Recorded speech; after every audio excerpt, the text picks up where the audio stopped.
반찬도 이렇게 할 필요 없어. 맛있는 거 두 가지만 해. 돈 아까운 줄 몰라. 국은 너무 짜고 젓갈 맛은 너무 나고. 이 손으로 당신을 40년 섬겼는데 이젠 이 손으로 내 삶을 찾겠어요. 71살 한미자 씨. 그날 밤 남편이 던진 밥그릇이 그녀의 어깨를 스쳤습니다. 40년을 밥만 해주면서 뭘 했어? 이것밖에 못해. 바닥에 흩어진 밥알들, 깨진 그릇 조각들. 그 순간 미자 씨는 결심했습니다. 이 집에서 하루라도 더 있으면 내가 먼저 죽겠구나. 매일 새벽 5시 미자는 남편보다 먼저 일어나야 했습니다. 이유는 단 하나. 남편이 일어났을 때 밥상이 차려져 있지 않으면 하루 종일 분위기가 험악해지니까. 한 번은 감기로 쓰러져 5시 반에 일어난 적이 있었습니다. 밥도 안 차려놓고 뭐 하는 거야? 경호는 이불을 확 잡아당겼습니다. 39도 열이 나던 날이었는데도 미자는 부엌으로 기어갔습니다. 결혼 2년 차, 경호는 미자의 통장을 모두 가져갔습니다. 여자가 돈을 주면 버릇이 나빠져. 필요한 거 있으면 그때그때 말해. 시장 갈 때마다 10,000원씩 받아서 써야 했습니다. 부족하면 또 돈 달라고? 밑 빠진 독이야 뭐야? 친정 엄마가 아프셨을 때도 병원비를 구걸하듯 받아야 했습니다. 경호는 술만 마시면 똑같은 말을 했습니다. 너랑 결혼 안 했으면 내가 뭐라도 더 됐을 거야. 친구들은 다 잘 사는데 나만 이 모양이야. 너 때문에. 미자가 무슨 잘못을 했는지 한 번도 구체적으로 말한 적이 없었습니다. 그냥 존재 자체가 죄였습니다. 명절만 되면 미자는 전날부터 잠을 못 잤습니다. 시댁 식구들 오는 날이었으니까요. 고기는 이만큼만 썰어야 해. 나물은 3가지는 해야지. 떡은 우리 어머니가 좋아하는 걸로. 하루 종일 부엌에서 고생해서 차린 상. 그런데 시어머니 한마디. 요즘 며느리들은 정성이 없어. 경호는 미자를 째려봤습니다. 미안하다고 해. 죄송합니다. 미자의 입에서 나온 건 사과뿐이었습니다. 초등학교 3학년이던 서연이 숙제를 하다가 연필을 떨어뜨렸습니다. 달그락. 조용히 못해. 경호의 목소리에 서연이는 꼼짝도 못하고 얼어붙었습니다. 그날 밤 서연이는 미자의 품에 안겨 울었습니다. 엄마, 나 집이 무서워. 친구 집처럼 우리 집도 웃는 날이 올까? 미자는 대답할 수 없었습니다. 준호는 고등학생 때 미자에게 조용히 말했습니다. 엄마, 나 대학 가면 절대 집에 안 올 거야. 여기 있으면 내가 아빠처럼 될 것 같아. 그 말이 미자의 가슴을 찔렀습니다. 내 아들이 아빠를 닮을까봐 무서워한다고? 미자의 생일은 11월 3일. 결혼 첫 해인 경호가 기억했습니다. 뭐 먹고 싶어? 2년 차엔 잊었습니다. 아, 그랬어? 미안. 10년 차엔 화를 냈습니다. 생일 챙겨달라고? 애들도 아니고. 그 후로 미자는 자기 생일을 입에 담지 않았습니다. 한 번은 아이들이 작은 케이크를 사왔는데 경호가 소리쳤습니다. 쓸데없는데 돈 쓰지 마. 케이크는 쓰레기통에 들어갔고 아이들은 다시는 생일을 챙기지 않았습니다. 40년 동안 단 한 번도 수고했어, 고마워, 맛있다 이런 말을 들어본 적이 없었습니다.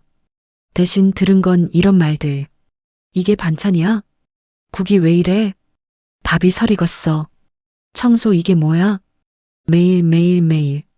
그날 저녁 식탁. 후.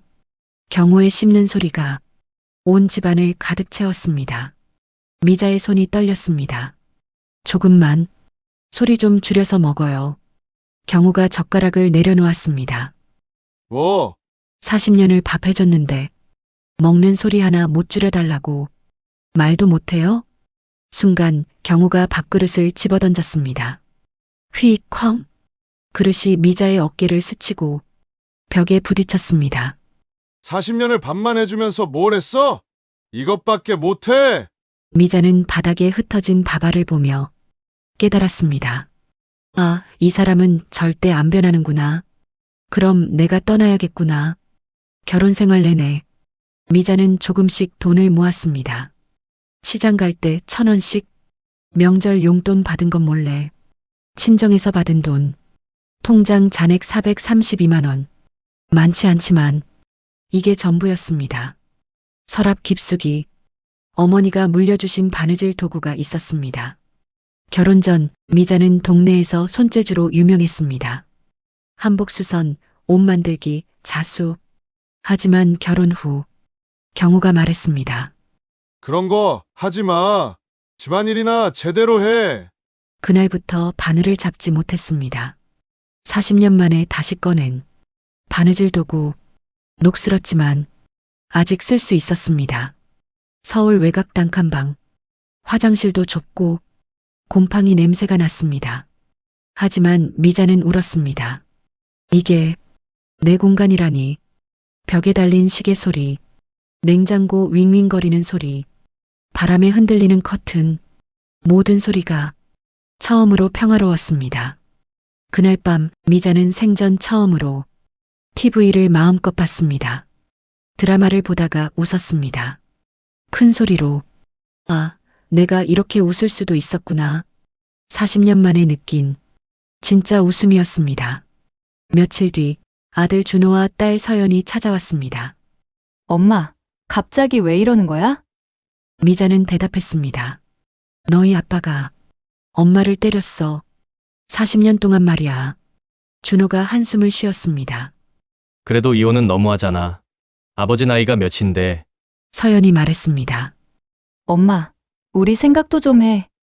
부모님 이혼하면 사람들이 뭐라고 하겠어. 이야기가 계속되자 아이들의 진짜 걱정이 나왔습니다. 그리고 집은 어떻게 하려고? 우리도 생각이 있는데 재산 분할하면 우리가 받을 게 줄어들잖아.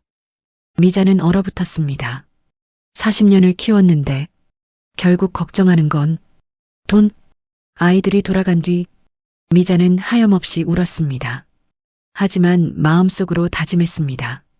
그래도 난 나를 포기하지 않을 거야. 나이가 70이 넘으셨다고요? 죄송합니다. 저희는 카페, 식당, 마트, 청소, 하루에 10곳을 돌았습니다. 모두 고개를 저었습니다. 한 식당 사장은 이렇게 말했습니다. 어르신, 정 힘드시면 복지관 가보세요. 거기 무료 급식 나와요. 미자는 허탈했습니다. 나는 일하고 싶은데 왜 다들 나를 도움받는 사람으로만 볼까? 다음 날 오후 지친 몸을 이끌고 공원 벤치에 앉았습니다. 옆에서 젊은 엄마가 아이의 가방을 보며 한숨을 쉬었습니다. 휴, 어제 새로 산 건데 벌써 찢어졌네. 미자가 말을 걸었습니다. 제가 한번 봐드릴까요? 네. 아, 괜찮아요. 잠깐만요. 미자는 가방에서 작은 바느질 도구를 꺼냈습니다. 실을 꿰고 바늘을 움직이는 10분. 어머, 이게 고쳐져요? 완전 새 것 같아요. 그 엄마가 사진을 찍어 동네 맘카페에 올렸습니다. 극공원에서 만난 수선 천재 할머니. 어떻게 찾을 수 있을까요? 댓글이 폭주했습니다. 저도 찾고 있어요. 연락처 아시는 분? 유치원 앞에서 봤어요. 미자의 폰에 메시지가 쏟아지기 시작했습니다. 첫째 주 3건, 둘째 주 15건, 셋째 주 40건. 미자의 작은 방은 수선품으로 가득 찼습니다. 할머니, 이거 급해요. 제발 내일까지 해주세요. 돈은 더 드릴게요. 어느 날 70대 할머니 한 분이 찾아왔습니다. 저기, 남편 입던 옷인데요. 작년에 돌아가셨거든요. 이걸로 쿠션을 만들 수 있을까요? 미자는 조심스럽게 물었습니다. 어떤 모양으로 해드릴까요? 남편이 좋아하던 모자 모양으로 완성된 쿠션을 받아든 할머니는 한참을 울었습니다. 고맙습니다. 정말 고맙습니다. 미자도 함께 울었습니다. 내 손이 누군가에게 이렇게 소중할 수 있구나. 동네 축제에 작은 부스를 차렸습니다. 직접 만든 파우치, 손가방, 자수 작품들. 할머니, 이거 정말 다 손으로 만드신 거예요? 믿기지 않아요. 지역방송 PD가 다가왔습니다. 혹시 인터뷰 가능하실까요? 71세, 이혼 후 찾은 제2의 인생. 40년 숨겨졌던 재능, 바느질로 피어나다. 조회수 152만. 댓글 8,400개. 저희 엄마도 이랬으면. 눈물 나네요. 응원합니다. 일주일 후 한 백화점에서 연락이 왔습니다. 시니어 작가 코너를 만들고 있는데 입점하시겠어요? 저요? 네, 요즘 핸드메이드가 인기거든요. 특히 어르신들의 손맛이 있는 작품들이요. 어느 날 저녁 원룸 앞에 경호가 나타났습니다. 하지만 예전과 달랐습니다. 술 냄새도 없었고 옷도 깨끗했습니다. 집에 가자. 싫어요. 내가 잘못했어. 미자는 웃었습니다. 처음으로 비웃음을. 40년 동안 한 번도 안 한 말을 이제 하시네요. 근데 너무 늦었어요. TV에 나온 후 아이들이 다시 찾아왔습니다. 엄마, 미안해. 우리가 너무 몰랐어. 준호가 울먹였습니다. 방송 보고 친구들이 나한테 물어봤어. 엄마가 저렇게 힘들었는데 너는 뭐 했냐고. 서연도 고개를 숙였습니다. 엄마, 나도 결혼하고 나서야 알았어. 살림이 얼마나 힘든지. 그런데 엄마는 40년을. 진짜 미안해. 이혼 조정 재판. 변호사가 준비한 자료. 40년간의 가사노동 가치. 경제권 박탈로 인한 피해. 정서적 학대 증거. 자녀 증언. 판사가 말했습니다. 가사노동은 명백한 경제적 기여입니다. 재산의 60%를 원고에게 분할합니다. 경호는 충격받은 표정이었지만 미자는 담담했습니다. 이게 내가 받아야 할 최소한이었어. 1년 후 작은 상가 한 켠에 미자의 공방이 문을 열었습니다. 미자 손바느질 공방 71년 인생의 온기를 담습니다. 오픈 첫날 손님 줄이 끊이지 않았습니다. 선생님, 저도 배울 수 있을까요? 60대 여성이 조심스럽게 물었습니다. 저도 남편이랑 헤어졌거든요. 근데 할 줄 아는 게 없어서요. 미자는 그녀의 손을 잡았습니다. 천천히 하면 돼요. 바느질은 나이가 문제가 아니에요. 곧 제자가 10명으로 늘었습니다. 모두 인생 2막을 준비하는 어르신들. 어느 날 남편 경호가 공방 문을 열었습니다. 추선 좀 부탁해도 될까? 미자는 웃으며 답했습니다. 손님으로 오신 거면 받아드릴게요. 요금은 3만 원입니다. 경호는 지갑을 꺼냈습니다. 내가 정말 바보였어. 알았으면 됐어요. 다음 손님 들어오세요. 2년 후 미자의 공방은 지금 3호점까지 생겼습니다. 모두 시니어 여성들이 운영하고 젊은 세대에게 바느질을 가르칩니다. 미자는 매일 새벽 바늘에 실을 꿰을 때마다 생각합니다. 인생도 바느질처럼 끊어진 곳을 다시 이을 수 있구나. 71세에 시작해도 늦지 않았구나. 작업실 벽에 문구 하나를 걸었습니다. 당신의 손은 당신이 생각하는 것보다 훨씬 강합니다.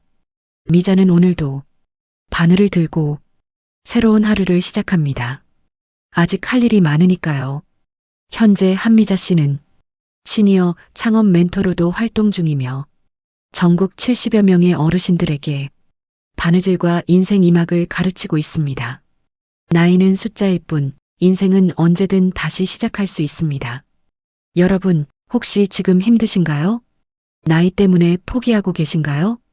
미자 씨가 증명했습니다. 71세도 늦지 않다는 것을 당신도 할 수 있습니다. 이 이야기가 가슴에 남는다면 가족과 친구 지인들에게 널리 공유해주세요. 오늘도 좋은 일 가득하시길 바랍니다. 구독과 좋아요는 다음 영상을 제작하는데 큰 힘이 됩니다. 당신의 행복을 응원합니다.